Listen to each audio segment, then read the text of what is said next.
Hello, my name is Austin Shadle, and welcome back to the Life Endurance Podcast, where we explore methods of unlocking your true potential in the greatest endurance race we all partake in, life. Today, once again, we get a little uncomfortable. The topic today is about doing what feels right, and how that might not be the best choice. First, to be clear on what I mean by feels right.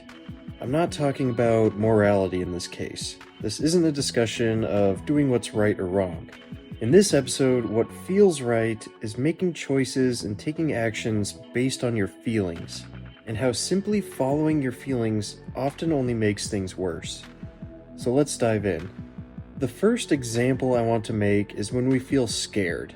Of course, there's always the evolutionary benefit, like being scared of mountain lions or extreme heights. Yes, there are rational fears we should take seriously. But especially in today's modern world, the fears we have on a daily basis are not these. We have social fears and fears of unnecessary discomfort. And while this is natural, if we do what feels right, we succumb to these fears.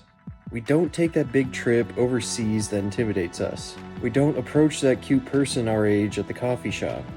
We don't apply for that dream job.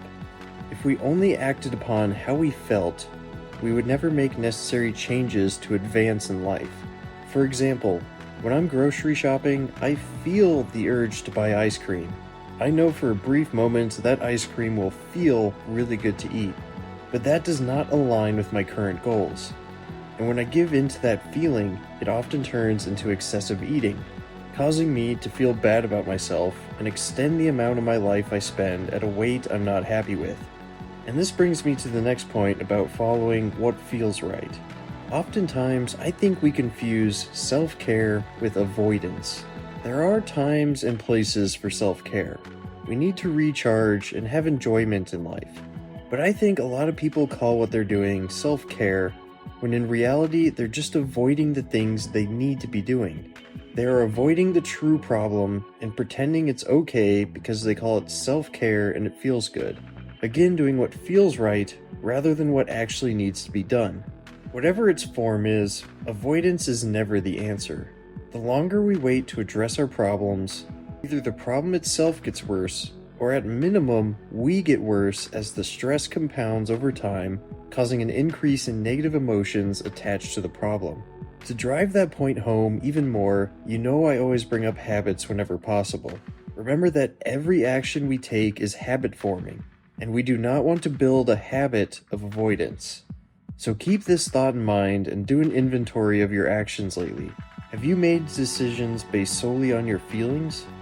Or are you conscious of what actually needs to be done in order to improve your life and become the best version of yourself?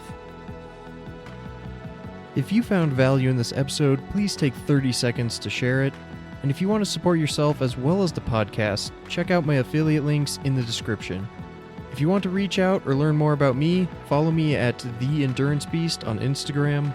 And as always, thank you for listening, and I look forward to sharing the next episode.